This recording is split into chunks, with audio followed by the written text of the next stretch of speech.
अब हम लोग क्वेश्चन नंबर 29 का बी करेंगे। कौन करेंगे? 29 का बी। देखिए 29 का बी नंबर जो क्वेश्चन है, यहाँ से आपका लॉन्ग क्वेश्चन शुरू हो गया है ना। एडमिशन चैप्टर में, एडमिशन चैप्टर जो है आपका पार्टनरशिप का इम्पोर्टेंस चैप्टर है। अगर ये चैप्टर आप ढंग से सीख जाते हैं तो आपको आगे का रिटायरमेंट होगा, डेट होगा, ये सब में कोई परेशानी नहीं है ना। तो इस चैप्टर को आप बढ़िया से सीख जाइए तो समझिए कि आपका 30% अकाउंट जो है कंप्लीट हो गया है। कुछ चैप्टर थोड़ा बड़ा है, क्वेश्चन थोड़ा बड़ा बनेगा, लेकिन कोई दिक्कत नहीं है, समझ में आ जाएगी। चलते हैं क्वेश्चन नंबर 29 के बी में। कहता है ए और बी साझेदार है। कौन कौन साझेदार है? ए और बी। प्रॉफिट को कैसे बांटते हैं? 5-3 के अनुपात में। कहता है ए और बी साझेदार है। लाभ हानि को कैसे बांटते हैं? 5 और 3 के अनुपात में लाभ हानि बांटते हैं। कहता है वे सी को 1/4 भाग के लिए शामिल किया। किसको शामिल किया है? सी को 1/4 भाग के लिए शामिल किया है। कहता है नीचे जो कि वह ए और बी से बराबर दिया जाएगा। ए और बी से बराबर दिया जाएगा मतलब आधा ए देगा और आधा बी देगा, मतलब सेक्रीफाइसिंग रेशियो क्या होगा? 1 और 1 होगा। चलते हैं आगे, क्वेश्चन करते हैं। लायबिलिटी लिखा हुआ है, अमाउंट लिखा हुआ, एसेट्स लिखा हुआ, अमाउंट लिखा हुआ। क्वेश्चन को करने के लिए हम बाहर आ जाते हैं। कहाँ आ जाते हैं? बाहर। बाहर आ जाइए, बाहर नीचे पढ़ना शुरू कीजिए। तो देखिए बाहर में तो क्लास से बाहर नहीं जाना है। बाहर का मतलब वह एसेट्स और लायबिलिटी जो दिया हुआ उसके नीचे आ जाइए। नीचे आगे देखिए लिखा हुआ सी अपने हिस्से के पूंजी के लिए 30,000 लाएगा। पूंजी और ख्याति के लिए कितना ला रहा? 30,000। पूंजी और ख्याति के लिए मतलब क्या? पूंजी और ख्याति को जोड़कर 30,000 रुपया लाएगा। आगे कहता है फर्म की ख्याति 8,000 अधिलाभ के 8,000 के 3 वर्षों की क्रय के आधार पर मूल्यांकित कीजिए। फर्म का गुडविल है ना, फर्म का गुडविल, फर्म का गुडविल, फर्म का गुडविल क्या कहता है? कहता है अधिलाभ के 3 वर्षों की क्रय के आधार पर मूल्यांकित कीजिए। अधिलाभ कितना है? 8,000 रुपया। इसके 3 वर्षों के क्रय के आधार पर मूल्यांकित करना है। आप गुडविल चैप्टर में पहले सीख चुके होंगे। इससे पहले आप गुडविल चैप्टर पढ़े थे? नहीं पढ़े हैं तो पढ़ लीजिए, क्योंकि पहले वो चैप्टर सीख लीजिएगा, तभी एडमिशन चैप्टर करने में आपको मदद होगा। तो 8,000 रुपये गुडविल है। कहता है औसत लाभ के, औसत अधिलाभ के तिगुने पे। तो तिगुना कितना हो गया?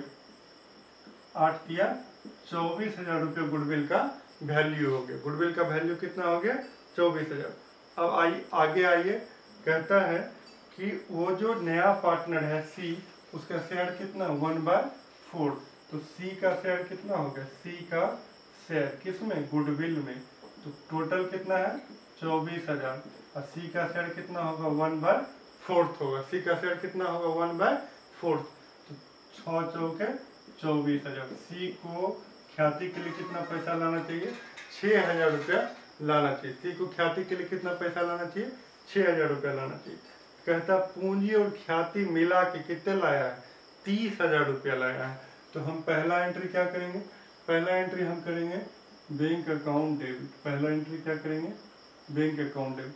इसमें भी एक चीज है, क्वेश्चन के बैलेंस में अगर कैश लिखा होगा एसेट्स में तो कैश लिखिएगा, अब बैंक लिखा होगा तो बैंक लिखिएगा। ऐसे इस क्वेश्चन में बैंक लिखा होगा तो हम क्या लिखते हैं? Bank account debit. क्या लिखते हैं? Bank account debit. 2 नया पार्टनर कौन आया है? सी आया। तो सी का क्या लिखते हैं? कैपिटल लिखेंगे। और क्या लिखिएगा? गुडविल लाया है। तो गुडविल लाया है तो क्या लिखिएगा? गुडविल लिखेंगे। क्या लिखेंगे? गुडविल। देखो सी पूंजी और ख्याति को मिलाकर लाया है 30,000। तो मिलाकर कितना हो गया? 30,000 रुपये दोनों जोड़ कर लाया है। 30,000 तो दोनों जोड़ कर है। ख्याति का कितना है? 6,000 रुपये अभी हम कैलकुलेट किए कि अधिलाभ के तिगुने पर ख्याति का मूल्यांकन। 8,000 का तिगुना 24,000 हो गया। तो ये गुडविल किसका निकल गया? फर्म का निकल गया। उसमें से सी का हिस्सा कितना होगा? तो 24,000 फर्म का है और सी का हिस्सा कितना है? 1/4। तो 1/4 कर दिए तो सी को कितना देना है? 6,000 देना है। तो सी को गुडविल के रूप में कितना देना है? 6,000 रुपये। तो 30,000 में तो 6,000 किसका दिया? गुडविल का दिया। तो पूंजी का कितना दिया? 30,000 में 6,000 कम कर दीजिए। 30,000 में 6,000 कम कर दीजिए तो पूंजी का कितना हो गया, 24,000 रुपया हो गया पूंजी का, और 6,000 रुपया हो गया ख्याति का। आपको पता है कि ख्याति का पैसा जो लाता है साझेदार, वो क्वेश्चन में लिखा रहे या नहीं लिखा रहे, उसको क्या करेंगे, बांटेंगे। किसमें, पुराने साझेदारों में बांटेंगे। और किस अनुपात में बांटेंगे, त्याग अनुपात में। किस अनुपात में बांटना है, त्याग अनुपात में, सेक्रीफाइसिंग रेशियो में। तो अगला एंट्री क्या होगा, अगला एंट्री पहले करेंगे goodwill account debit. Goodwill account debit, question में ये लिखा रहे या नहीं लिखा रहे, अगला एंट्री यही होगा, goodwill account debit to old partners. Old partners कौन है, ए कैपिटल और कौन है, बी कैपिटल। ओल्ड पार्टनर में दो साझेदार है, ए है और बी है। गुडविल का कितना पैसा है, 6,000 रुपया है। ए और बी में बांटेंगे त्याग अनुपात में। क्वेश्चन में लिखा हुआ है, वो कैसे प्राप्त करते हैं, बराबर प्राप्त करते हैं। तो 6,000 को बराबर, त्याग अनुपात क्या है, बराबर, तो 3,000 और 3,000, ये हो गया। अब फिर आगे क्वेश्चन पढ़ेंगे, जैसा लिखा होगा वैसे करेंगे। क्वेश्चन में लिखा हुआ है, आगे क्वेश्चन पढ़ रहे हैं। क्वेश्चन में लिखा हुआ है कि फर्म, मशीन, फर्नीचर और स्टॉक, 3 नंबर पॉइंट में लिखा हुआ है, मशीन, फर्नीचर और स्टॉक का मूल्य कितना हो गया, 30,000, 12,000 और 8,000। तो जब मूल्य दिया रहेगा तो हम अंदर में बैलेंस शीट के असेट्स में देखेंगे, पहले कितना है, अब कितना हुआ। तो अब जो हुआ उसमें वृद्धि हुआ या कमी हुआ। जैसे मशीन देखो, पहले क्वेश्चन के बैलेंस शीट में देखो, असेट साइड में मशीन पहले कितना था, 35,000 था। कितना था, 35 था। अब कितना हो गया, 30 हो गया, 30,000। 35,000 का सामान अब हो गया 30,000 का। तो 35,000 का सामान 30,000 का हो गया। इसका मतलब क्या हुआ, 5,000 उसके मूल्य में कमी हुआ। 5,000 उसके मूल्य में कमी हुआ। जब संपत्ति का दाम घटता है तो हम कहाँ लिखते हैं, 2 में लिखते हैं, है ना। जब संपत्ति का दाम घटता है तो 2 में लिखते हैं, है ना। मशीन बेचते हैं, क्या लिखते हैं, cash account debit to machinery account. Building बेचते हैं, क्या लिखते हैं, cash account debit to building account.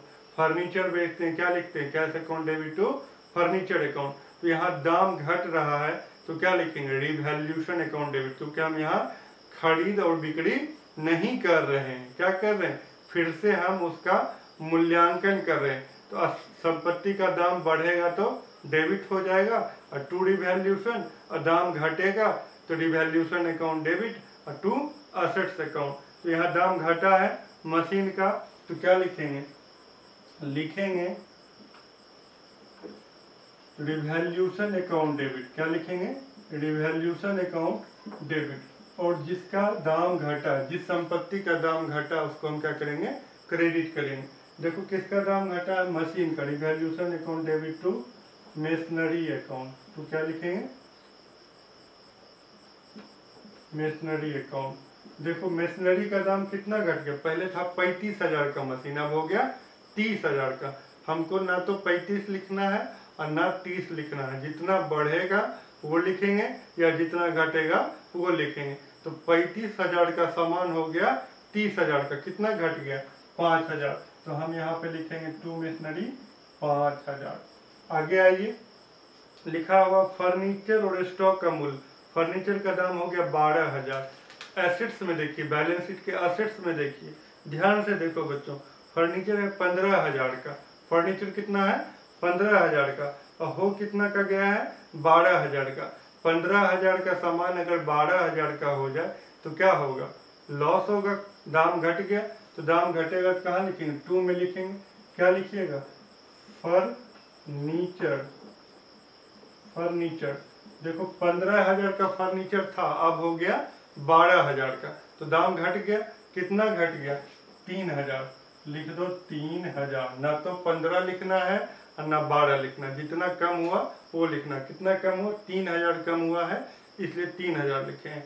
आगे आइए, आगे स्टॉक। स्टॉक पहले कितना का, क्वेश्चन के असेट्स में देखो, कहाँ देखो, क्वेश्चन के असेट्स में स्टॉक है 10,000 का। कितना का है, 10,000 का, अब हो गया 8,000 का। 10,000 का स्टॉक हो गया 8,000 का, तो क्या हुआ, लॉस हो गया। क्या हुआ? लॉस हुआ। तो दाम घटेगा तो क्या लिखेंगे? 2 में लिखेंगे।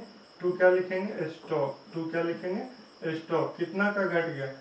2000। 10,000 का चीज हो गया 8,000। कितना लॉस हुआ? 2000। तो जोड़िए 5 3 8 2 10। कुल मिला के टोटल कितना लॉस हुआ? 10,000 का लॉस हुआ। कोई फायदा नहीं है, कोई बेनिफिट इसमें लिखा हुआ नहीं है। तो 10,000 रुपया का लॉस हुआ। क्वेश्चन के आगे कुछ भी लिखा हुआ नहीं है। तो 10,000 लॉस होगा तो प्रॉफिट को पुराने साझेदार लेंगे, तो लॉस को भी कौन लेगा? पुराने साझेदार लेंगे। तो लॉस को पुराने साझेदार में बांटेंगे। जब प्रॉफिट होगा तो कैपिटल क्या होगा? इंक्रीज करेगा, बढ़ेगा। और जब लॉस होगा तो क्या होगा? कैपिटल डिक्रीज करेगा, घटेगा। जब पूंजी घटता है तो क्या करते हैं? उसको डेबिट करते हैं। जब पूंजी घटता है तो क्या करते हैं? डेबिट करते हैं। तो क्या लिखेंगे? लिखेंगे ए कैपिटल अकाउंट डेबिट। ए कैपिटल अकाउंट डेबिट। और क्या लिखिएगा? B capital account debit. 2 क्या लिखिएगा? Revaluation account. 2 क्या लिखिएगा? Revaluation account. कितना का लॉस हो गया? 10,000 का। 10,000 को ए और बी में क्या करना है? हमको बांट देना है। देखो 10,000 को किस में बांटना है? ए और बी में। 10,000 लॉस हो गया है। 10,000 लॉस। ए और बी लाभ हानि कैसे बांटते हैं? 5-3 के अनुपात में। अभी नया साझेदार को नहीं लेना। किसको लेंगे? पुराने साझेदार को।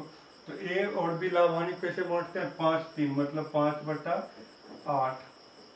और फिर 10,000 को कैसे बांटेंगे? 3/8। तो 8 से भाग दे दीजिए और 5 से गुना कर दीजिए। 8 से भाग दे दीजिए और 5 से गुना कर दीजिए। तो कितना आ गया? 6250। कितना आ गया? 6250। इसका कितना आ गया? 3750। तो ये कैलकुलेट कर लीजिए। 8 से भाग दे दीजिए, 5 से गुना कर दीजिए। 8 से भाग दे दीजिए, 3 से गुना। तो 6250 आ गया और 3750। तो इसको लिख देते हैं 6250 और 3750। तो ये जो है क्वेश्चन नंबर 29 का भी आपका कंप्लीट हो गया। एक बार फिर से समझ लेते हैं कि सी आया है बिजनेस में, पूंजी और ख्याति को मिलाकर लाया 30,000। कहता है ख्याति का मूल्यांकन अधिलाभ के तिगुने पे करना है। तो 8,000 का तिगुना कितना हो गया? 24,000। तो फर्म का गुडविल हो गया 24,000। उसमें सी का हिस्सा कितना है? 1/4। तो सी को ख्याति में कितना देना है? 4,000, 6,000। तो 6,000 रुपये 30,000 में 6,000 गुडविल का हो गया। बाकी कितना बचा? 24,000 पूंजी बच गया। आगे ये जो गुडविल का 6,000 लाया है उसको ए और बी क्या करेंगे? बांट लेंगे। किस अनुपात में? पुराने अनुपात में। Sorry, sacrificing ratio. Sacrificing ratio क्या है? 1 और 1 है। बराबर बराबर बांट लिए 3,000 और 3,000। उसके बाद दाम घटा। मेशनरी पहले क्वेश्चन के असेट्स में लिखा हुआ 35,000, बाहर में लिखा हुआ 30,000। कितना घट गया? 5,000। फर्नीचर क्वेश्चन के असेट्स में लिखा हुआ है 15,000, बाहर में लिखा हुआ 12,000। कितना घट गया? 3,000। स्टॉक अंदर में लिखा हुआ 10,000, बाहर में लिखा हुआ 8,000। 10,000 का सामान हो गया 8,000 का। कितना घट गया? 2,000। कुल मिला कितना का लॉस हो गया? 10,000। इस 10,000 लॉस होगा तो पूंजी घटेगा। पूंजी घटेगा तो पार्टनर्स कैपिटल अकाउंट डेबिट होगा। अब प्रॉफिट होता तब होता revaluation account debit to partners capital account. Profit होता तो पूंजी बढ़ता, पूंजी बढ़ता तो क्रेडिट होता। अब पूंजी घटेगा तो डेबिट होगा। तो यहाँ घटा है तो 10,000 रुपया ए और बी में क्या किए हैं? बांट दिए। किस अनुपात में बांटे हैं? 5 और 3 में। 5/8 और 3/8 कितना हो गया? 6250 ए का और बी का 3750। तो ये क्वेश्चन 29 का बी जो है आपका कंप्लीट हो गया।